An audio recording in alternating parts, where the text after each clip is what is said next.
La República se ha declarado el 14 de abril de 1931. El Comité Revolucionario se constituye en gobierno provisional. Esa misma noche, Alfonso XIII se exilia de España.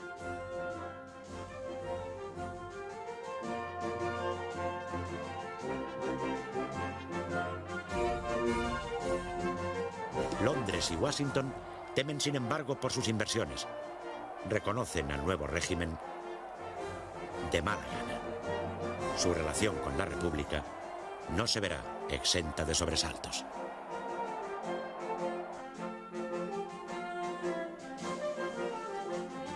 El gobierno provisional está compuesto por representantes de los partidos republicanos y del socialista. Poco después de formarse, convoca elecciones a Cortes Constituyentes que dan una amplia mayoría a esos mismos grupos. En diciembre de 1931, las Cortes aprobarán la Constitución de la República, que establece una democracia parlamentaria, introduce el principio de autonomía regional, la separación de la Iglesia y el Estado, el voto femenino e importantes derechos sociales para las clases trabajadoras.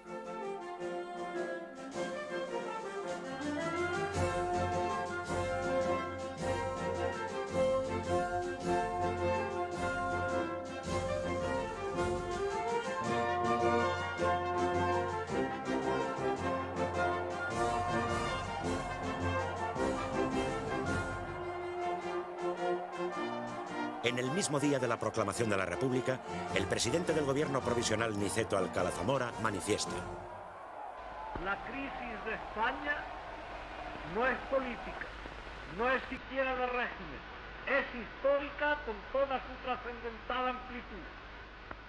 De acuerdo con esta idea, los gobernantes de la República emprenden de inmediato una serie de reformas que, en cierto sentido, pretenden cambiar el curso de la historia de España y transformar el Estado en un sentido moderno, democrático, laico e igualitario.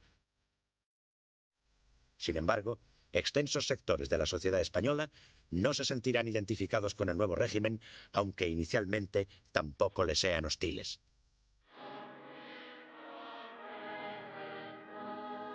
Desde el momento mismo de su constitución, el gobierno provisional aborda por decreto un conjunto de medidas que tratan de plantear y resolver los grandes problemas de la España de la época.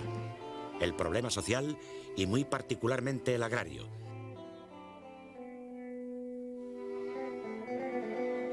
El problema religioso directamente relacionado con el de la enseñanza.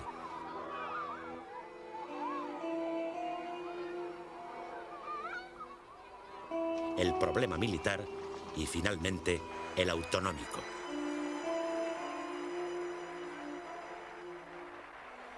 Las reformas sociales, protagonizadas desde el Ministerio de Trabajo por el socialista Francisco Largo Caballero, van dirigidas a mejorar la situación de los trabajadores y a conceder a estos un mayor poder en las relaciones laborales. El instrumento más importante y más discutido son los jurados mixtos, organismos compuestos a partes iguales por obreros y patronos, dotados de amplia autoridad en materia laboral. Ello, junto con otras medidas semejantes, provoca muy pronto el malestar de los empresarios. El problema social por excelencia es sin duda el agrario, especialmente en Andalucía y Extremadura. Para muchos, la República debe ser el régimen que resuelva de una vez por todas las lacras seculares del campo español, estableciendo una más justa propiedad de la tierra y haciendo a esta mucho más productiva. A tal intento responde la Ley de Reforma Agraria de 1932. En síntesis, se trata de expropiar con indemnización las fincas consideradas como grandes latifundios y las que estuviesen arrendadas sistemáticamente, cediéndolas para explotación a campesinos sin tierras. Los resultados quedan muy por debajo de las expectativas. La lentitud de los trámites burocráticos, los altos costos de la expropiación y la escasa dotación presupuestaria apenas van a permitir asentar más que a unos cuantos miles de campesinos. Así, Los sucesivos gobiernos se ven atacados de un lado por la oposición de los propietarios, grandes y pequeños, y de otro por las exigencias cada vez más radicales de los jornaleros, lo que dará lugar a numerosos conflictos, muchos de ellos violentos. El fracaso de la reforma agraria será una de las causas principales del fracaso de la República.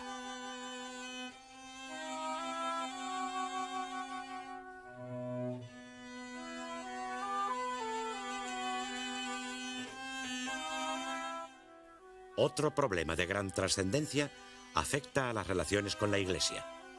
La nueva legalidad establece el matrimonio civil y el divorcio. En consonancia con lo que ocurre en numerosos países europeos, reconoce una amplia libertad religiosa, pero exige autorización para realizar actos fuera de los templos. Se aprueban condiciones de culto restrictivas para las órdenes y congregaciones católicas. La prohibición más espectacular y conflictiva se refiere a la enseñanza de la religión en los planes oficiales de estudio.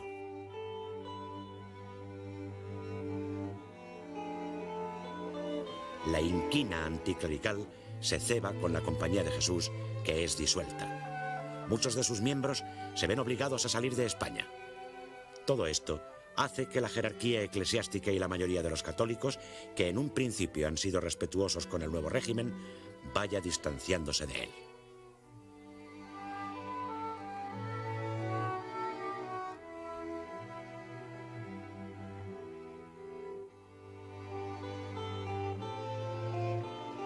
El anticlericalismo gubernamental refleja y excita otro secular firmemente anclado en la sociedad española, cuyas manifestaciones se escapan de las manos a las autoridades de la República, a la que causan un perjuicio enorme. Cuando aún no ha transcurrido un mes desde el 14 de abril, en Madrid y en varias ciudades, son incendiados y saqueados numerosos edificios religiosos ante la pasividad del gobierno. Estos hechos y otros semejantes, que se repetirán varias veces a lo largo de la experiencia republicana, hacen crecer en extensión y en radicalismo la oposición católica y constituirán un factor de gran importancia en el proceso que desencadena la guerra civil.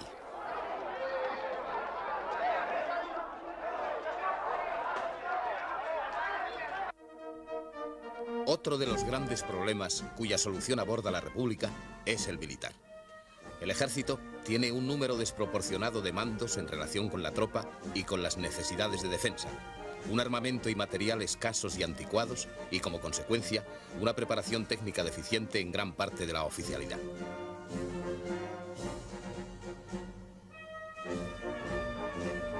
Manuel Azaña, ministro de la Guerra, y tal vez la figura intelectual y política más destacada del republicanismo burgués, emprende la tarea de resolver el problema con una serie de decretos que posteriormente serán convalidados por las Cortes. El más llamativo es el que permite pasar a la situación de retirado con el mismo sueldo de que disfrutasen a todos los jefes y oficiales que lo soliciten. Con él se pretende eliminar el exceso de mandos y suscitar o aumentar en los que permanezcan en activo la adhesión a la República. Son muchos los que se acogen a esta ventajosa forma de reconversión que reduce el número de efectivos, pero no republicaniza al ejército. Otras medidas importantes tienden a disminuir la amplitud de la jurisdicción militar en beneficio de la civil, así como la supresión de la Academia General de Zaragoza, dirigida por el general Francisco Franco. Los militares más radicalmente opuestos a la política de Azaña le acusan de querer triturar al ejército. El ministro de la Guerra había utilizado esta expresión en un mitin al referirse al caciquismo y a las estructuras de poder heredadas de la monarquía. Pero no logra modificar la intención que se le atribuye y los oponentes a la República harán de la famosa trituración una de sus más eficaces banderas.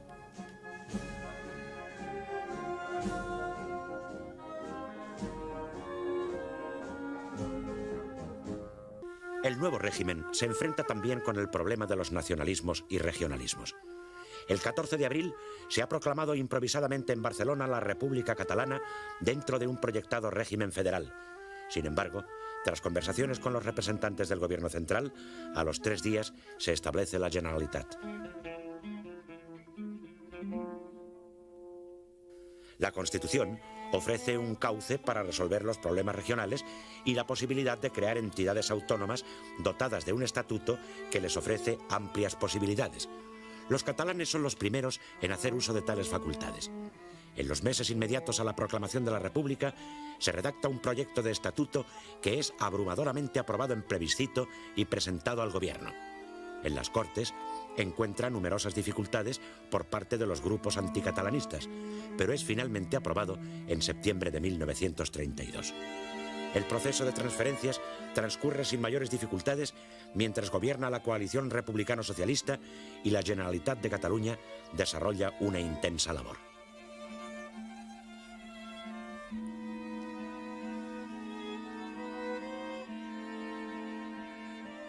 En el País Vasco la cuestión es mucho más compleja.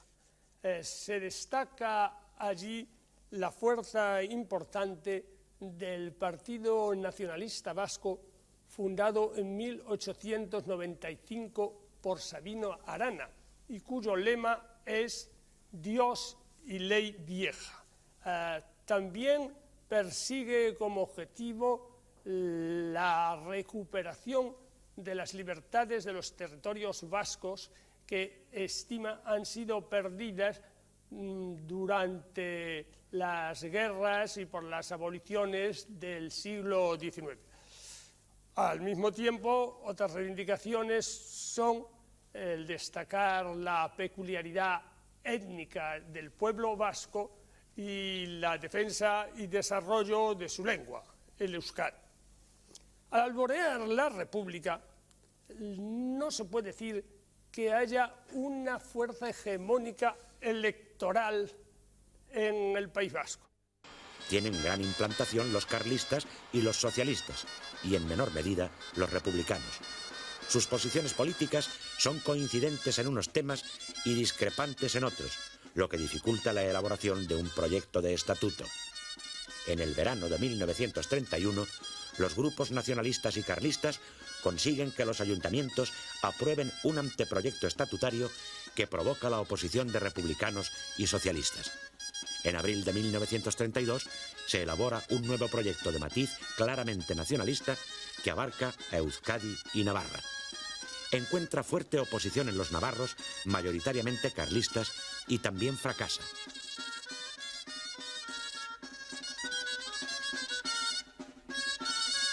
En 1933, un tercer proyecto, limitado a las 3 provincias vascas, es aprobado por los ayuntamientos y plebiscitado por los electores, aunque con una amplia abstención de los grupos no nacionalistas y de la provincia de Álava. En las Cortes encuentra la obstinada oposición de la derecha que impedirá su aprobación parlamentaria.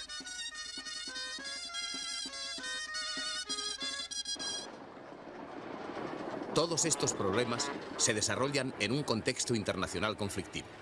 La crisis económica iniciada en Estados Unidos a fines de 1929 se hace sentir en España a partir de 1931. Y aunque su impacto no es muy fuerte, dado el relativo aislamiento de la economía española, provoca una seria disminución de las exportaciones y un significativo aumento del paro.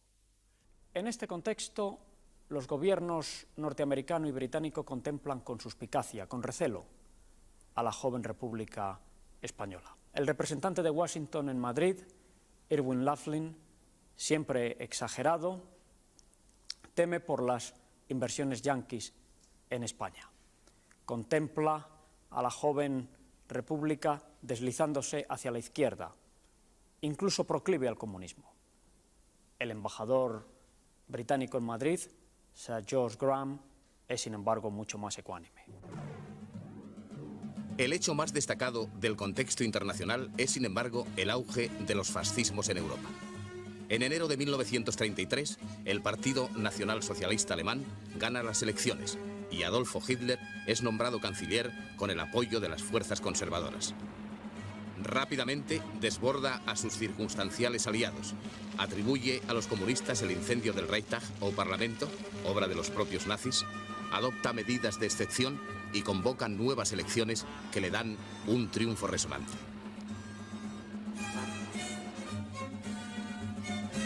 La nueva Cámara concede a Hitler plenos poderes para gobernar por decreto ley. Es el golpe de gracia de la democracia alemana y el comienzo de la dictadura nazi.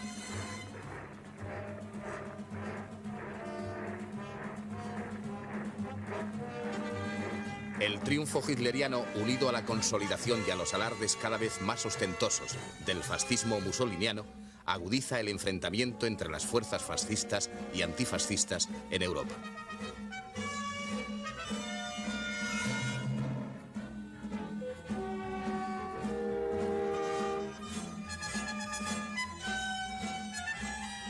La evolución política española se ve profundamente afectada por este clima.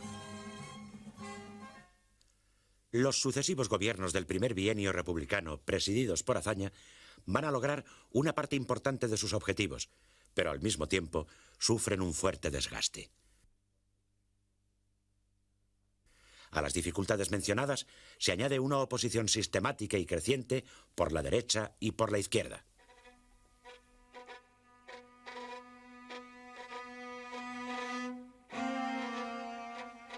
La derecha católica, con la inspiración y el respaldo del Vaticano, crea un partido que tiene como objetivo fundamental la defensa de los valores religiosos y de la organización eclesiástica.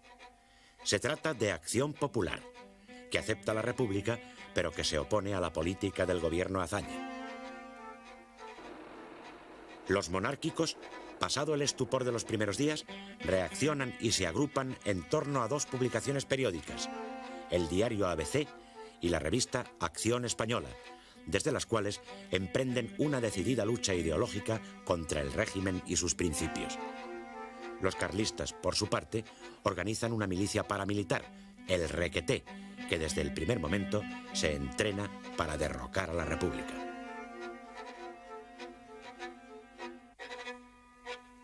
Otros grupos monárquicos, con importante participación de aristócratas y grandes de España, promueven un golpe militar en agosto de 1932.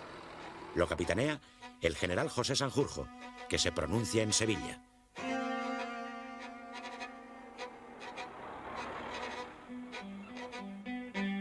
En Madrid, los sediciosos son reducidos prontamente.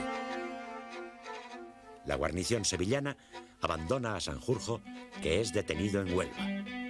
Trasladado a Madrid, un consejo de guerra lo condena a muerte, pero es indultado por el presidente de la República, Alcalá Zamora, a instancias del gobierno. Se le confina en el penal del Dueso, mientras una parte de los conjurados son deportados al Sahara español.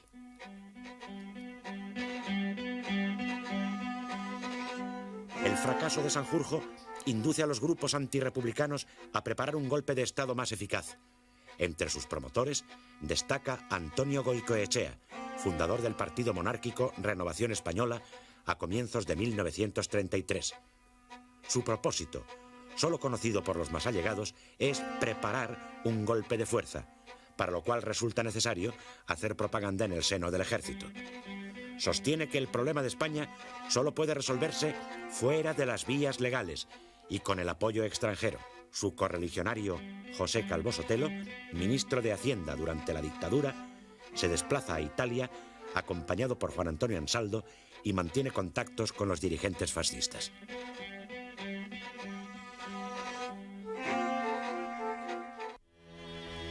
El gobierno de la República también es acosado por la izquierda, principalmente por los sindicatos anarcosindicalistas.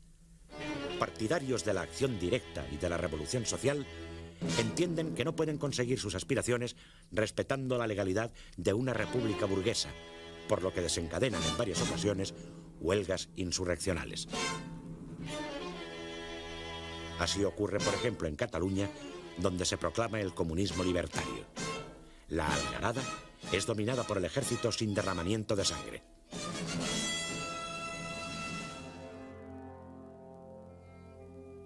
No ocurre lo mismo en el pueblo andaluz de Casas Viejas. El 11 de enero de 1933, un numeroso grupo de braceros cenetistas ataca el cuartel de la Guardia Civil. En su defensa mueren el sargento y un número.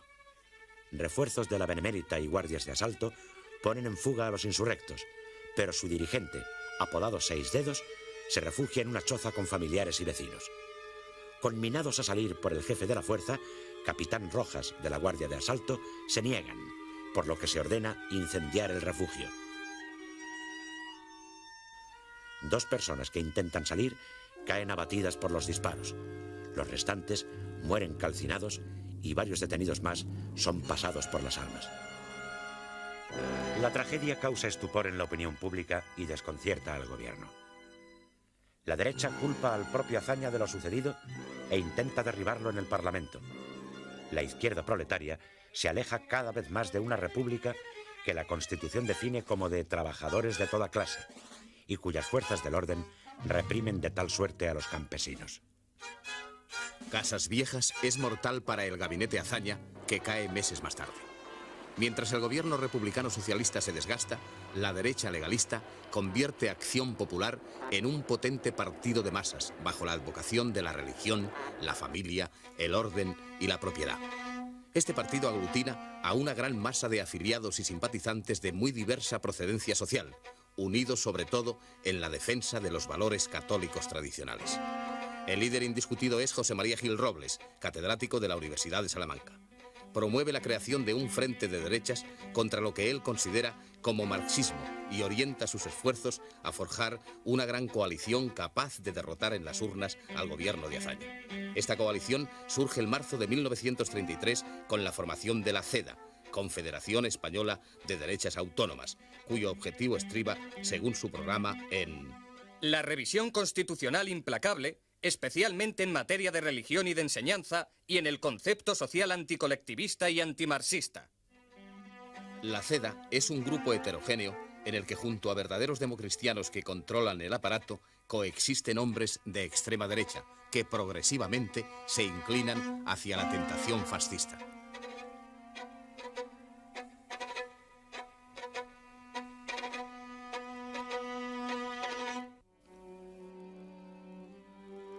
En septiembre de 1933 cae el gabinete Azaña.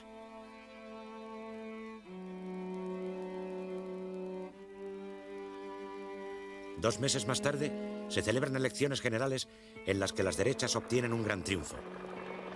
El PSOE, aunque mantiene el número de votos, ve reducidos notablemente sus escaños. El centro queda reforzado. El grupo con mayor número de diputados es la CEDA.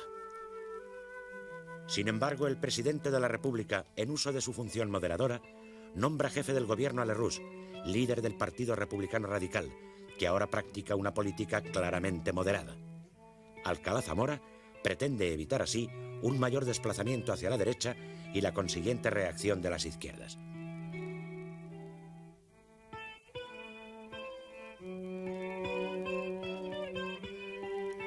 La situación política da un giro importante. Los sucesivos gobiernos revisan en sentido conservador las reformas anteriores, las suspenden o las anulan. Los patronos, en muchos casos, rebajan los salarios y reducen las mejoras conseguidas por los trabajadores en el bienio precedente. Esto provoca nuevos conflictos sociales. La derecha diversifica y consolida sus organizaciones. En vísperas de los comicios se funda Falange Española.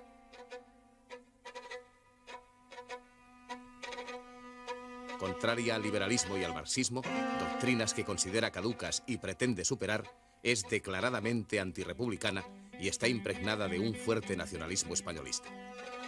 Partidaria de la dialéctica de los puños y de las pistolas, como dijera su líder José Antonio Primo de Rivera en el discurso fundacional, crea una milicia que efectivamente va a manifestar su antimarxismo mediante la violencia.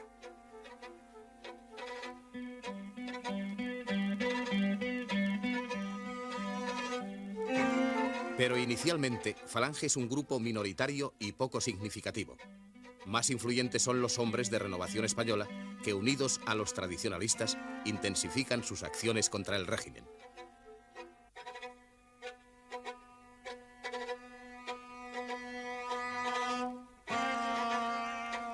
En marzo de 1934, se entrevistan en Italia con el líder fascista Italo Balbo. Y posteriormente con el Duce, quien les promete una importante ayuda en armas y dinero.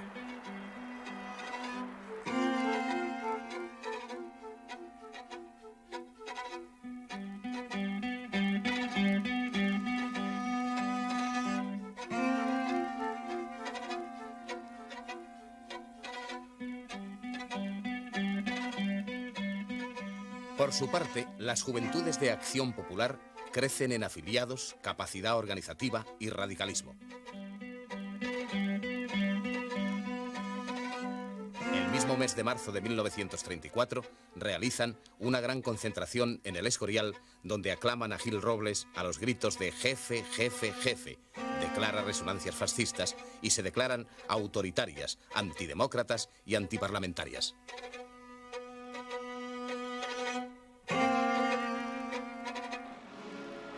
El Partido Socialista responde declarando la huelga general y haciendo inequívocos llamamientos revolucionarios. Las juventudes y las milicias socialistas van a emplear también una táctica de violencia en su oposición a la extrema derecha, lo que será causa de numerosos enfrentamientos. Pero más importante que estas luchas callejeras, aun siendo a veces sangrientas, es la radicalización de los dirigentes y los militantes del Partido Socialista y de la UGT, dirigidos ambos por Largo Caballero. Tras perder las elecciones y comprobar la basculación derechista de los sucesivos gobiernos presididos por Lerroux con el apoyo de la CEDA y la actitud revanchista de muchos patronos, los socialistas temen perder las numerosas conquistas laborales logradas en el anterior bienio. Presionados, de otra parte, por los sindicatos anarquistas, mucho más radicales, temen que disminuya su influencia entre los trabajadores.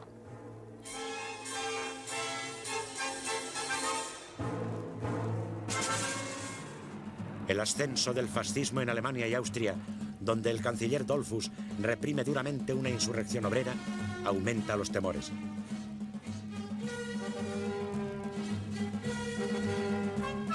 En las frecuentes declaraciones autoritarias y antiparlamentarias de algunos dirigentes de la CEDA, los socialistas creen ver una amenaza fascista análoga a la austriaca.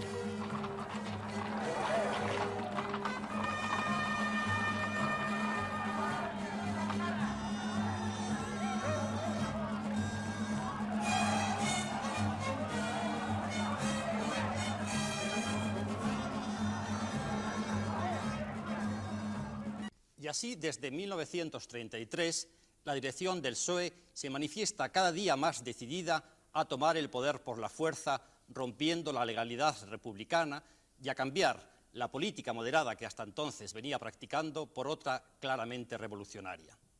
El diario El Socialista, órgano oficial del partido, expresa en 1934 la actitud de muchos dirigentes y militantes cuando afirma: la República está perdida, tiene el daño en el tuétano, se muere de enfermedad contagiosa. ¿Qué decir? ¿Qué hacer? Nosotros decimos esto, que se muera, y hacemos esto otro, prepararnos para la nueva conquista. El nuevo embajador norteamericano, Claude Bowers, informa a Washington de que Largo Caballero es prácticamente comunista. En su actitud, los socialistas no están solos. Como en ocasiones anteriores, buscan la colaboración de los republicanos de izquierda y de los catalanistas. Aunque sus motivaciones y su actuación sean muy distintas, todos protagonizarán los acontecimientos conocidos como Revolución de Octubre, uno de los hechos más graves y de mayor trascendencia de toda la República. El motivo aducido por los revolucionarios es la entrada de la CEDA en el gobierno formado por Lerroux el 4 de octubre de 1934. Los partidos republicanos de izquierda afirman públicamente que rompen toda solidaridad con las instituciones actuales del régimen, aduciendo que este ha sido desleal a sí mismo y traidor a los postulados y principios del 14 de abril, o que se ha entregado el gobierno de la República a sus enemigos. Las ejecutivas del PSOE y de la UGT cursan a toda España la orden de huelga general revolucionaria, que es seguida con distinta intensidad según los lugares.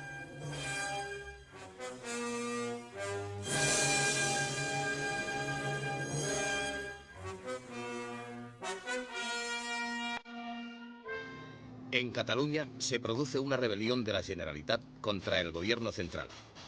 Las relaciones entre ambos son muy conflictivas desde que, el verano anterior, el Tribunal de Garantías Constitucionales ha anulado una ley sobre contratos de cultivo aprobada por el Parlamento Autónomo. Este desafía las instrucciones de Madrid, aprobando seguidamente otra ley idéntica, mientras que desde la Consejería de Gobernación se dirigen los preparativos insurreccionales. El 6 de octubre, a las 8 de la tarde, el presidente de la Generalitat, Lluís Companys, declara que rompe con el gobierno central, acusándole de estar dominado por fuerzas de dudosa lealtad republicana, y proclama el Estado catalán en la República Federal Española. Ofrece la ciudad de Barcelona como sede provisional del nuevo gobierno español. Mientras tanto, grupos de nacionalistas radicales y de la minoritaria Alianza Obrera exigen la inmediata proclamación de la República Catalana. La CNT no participa en la rebelión.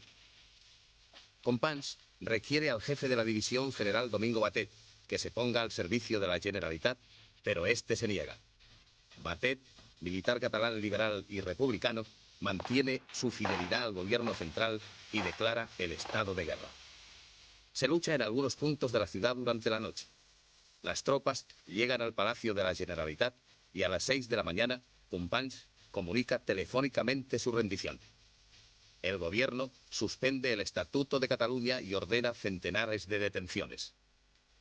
Las 10 horas de rebelión catalana han costado 46 muertos y 117 heridos. Pero donde la insurrección alcanza su mayor intensidad es en Asturias. Las organizaciones proletarias, unificadas en la Alianza Obrera, se lanzan a una auténtica rebelión armada.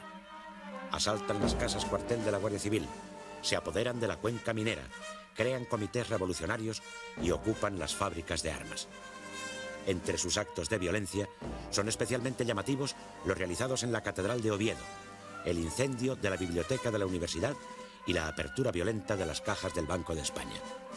Al mismo tiempo, establecen un poder obrero que en algunos casos decreta el comunismo y crea una administración rudimentaria. El gobierno utiliza al ejército para reprimir la revolución. El ministro de la Guerra, el republicano radical Diego Hidalgo, llama al general Francisco Franco para que, sin cargo oficial alguno, dirija desde Madrid las operaciones. El general Eduardo López Ochoa organiza las tropas que marcharán por tierra hacia Oviedo.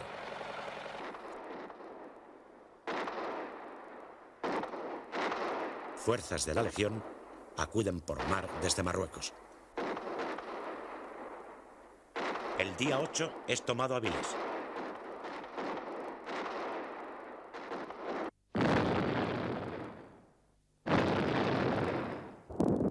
En el camino hacia Oviedo, las tropas mandadas por el teniente coronel Juan Yagüe tropiezan con una encarnizada resistencia en la iglesia de San Pedro de los Arcos.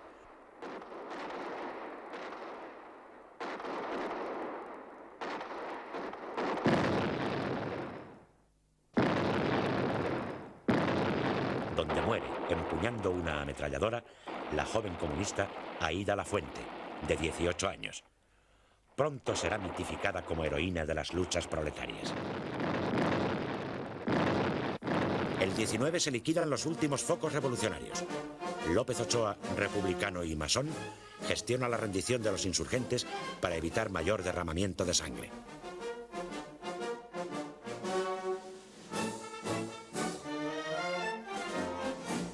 Cuando la insurrección está totalmente dominada, el ministro de la Guerra, acompañado del general Franco, se traslada a Asturias, donde López Ochoa le da cuenta del desarrollo de las operaciones. Desde este momento, la figura de Franco se perfila en los ambientes conservadores como el hombre fuerte capaz de contener la revolución.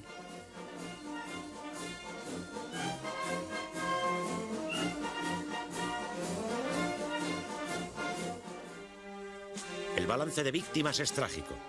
1000 muertos y 2000 heridos entre los paisanos. 300 muertos y 900 heridos entre la fuerza pública, causados no solo en los combates, sino también en la represión espontánea y criminal realizada por miembros de uno y otro bando. Resulta especialmente llamativo el asesinato del periodista Luis Sirval, quien ha denunciado las brutalidades y excesos de la Legión en Asturias.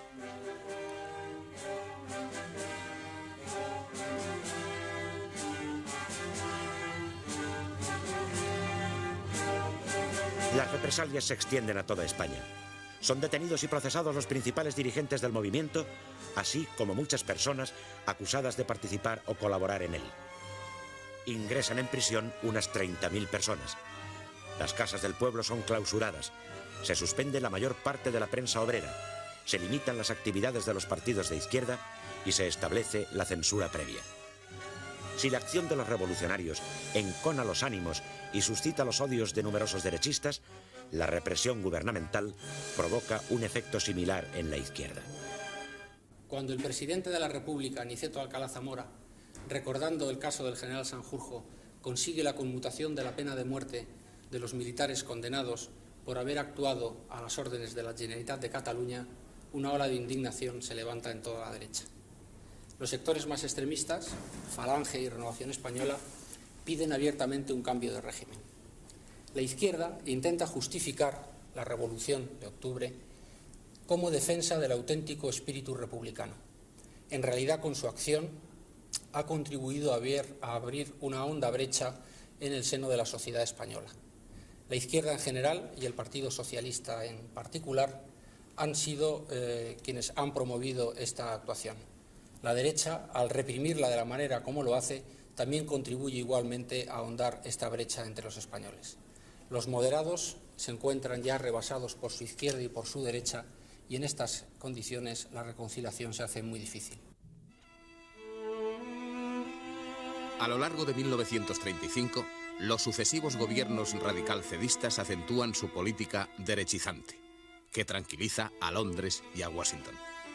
Sobresale en este sentido José María Gil Robles, nuevo ministro de la Guerra, que trata de corregir los efectos de la ley Azaña y se rodea en el ministerio de generales adictos como Joaquín Fanjul, Manuel Godet y el propio Franco, nombrado jefe del Estado Mayor. Destaca por otra parte el ministro de Agricultura, también de la CEDA, Manuel Jiménez Fernández, quien intenta llevar a cabo una reforma agraria inspirada en los principios del cristianismo social. Encuentra fuerte oposición entre los diputados de su propio grupo y otros afines. Son tan célebres como significativas las palabras que le dirige un diputado tradicionalista cuando el ministro justifica su factura apelando a la doctrina pontificia. Si su señoría se propone apoderarse de nuestras tierras apoyándose en encíclicas, nos haremos cismáticos.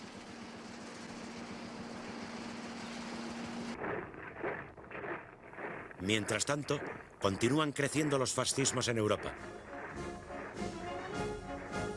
El Estado nazi se consolida en el interior y tiene un peso cada vez más decisivo en las relaciones internacionales, sobre todo después de que Hitler combina en 1934 la jefatura del gobierno y la del Estado y decreta al año siguiente el rearme y el servicio militar obligatorio.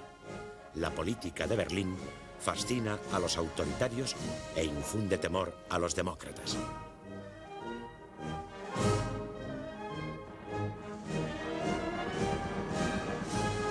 Las tropas de Mussolini invaden Abisinia en otoño de 1935.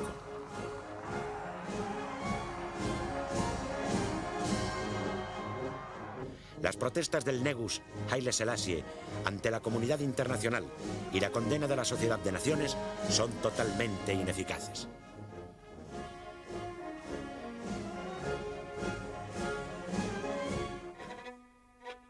En España, desde junio de 1935, José Antonio Primo de Rivera comienza a recibir ayuda económica de los fascistas italianos.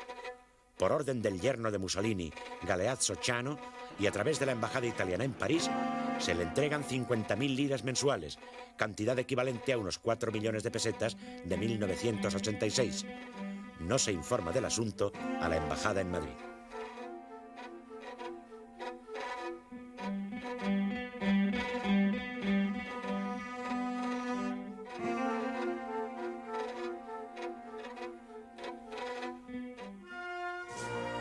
Ante el ascenso de los fascismos, el comunismo internacional cambia de estrategia, lo que se hace oficial en el 7º Congreso de la Internacional Comunista, celebrado en Moscú en el verano de 1935. La alternativa ya no se presenta como hasta entonces entre dictadura del proletariado y democracia burguesa, sino entre fascismo y democracia.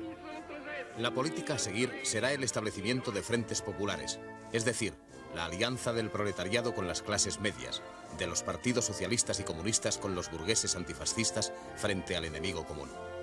La tarea de los comunistas no será por el momento hacer la revolución, sino frenar al fascismo.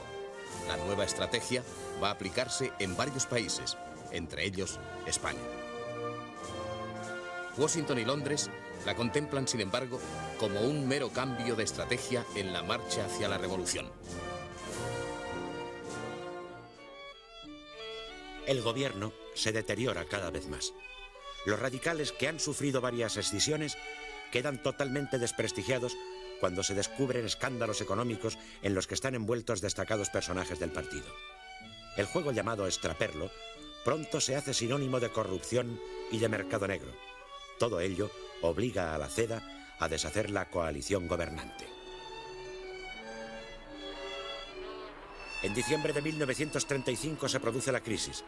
Al presidente de la República le repugna conceder la jefatura del gobierno a quien no ha votado la Constitución, por lo que rechaza las presiones para nombrar a Gil Robles. Busca una solución de centro y, después de varios intentos fallidos, designa a Manuel Portela Valladares, hombre de su confianza, pero que no cuenta con respaldo parlamentario. La dificultad de gobernar es tal que Alcalá Zamora firma el decreto de disolución de Cortes. Las elecciones se convocan para el 16 de febrero de 1936.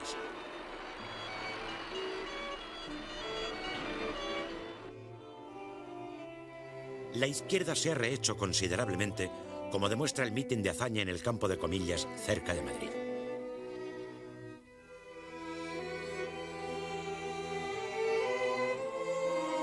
El Partido Socialista está dividido en dos corrientes. Una, partidaria de la alianza con los republicanos, cuya figura más destacada es Indalecio Prieto, al que siguen, entre otros, Ramón González Peña y Juan Negrín.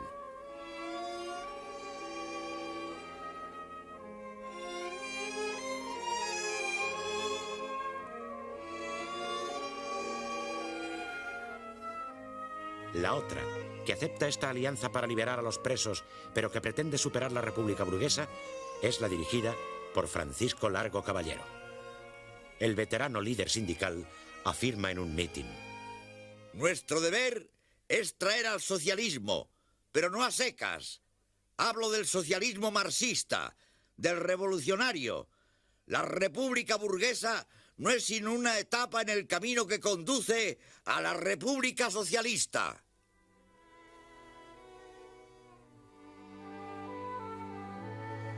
La idea del Frente Popular se abre rápidamente paso entre la izquierda. Coordina las gestiones para formarlo el prestigioso jurista Felipe Sánchez Román. El 15 de enero se hace público el programa: amnistía para los presos políticos y represaliados de octubre y restablecimiento de la legislación del primer bienio, particularmente del Estatuto de Cataluña y de la reforma agraria. La unión de las izquierdas obliga a coaligarse a las fuerzas derechistas. Al Frente Popular se opone el Frente Nacional.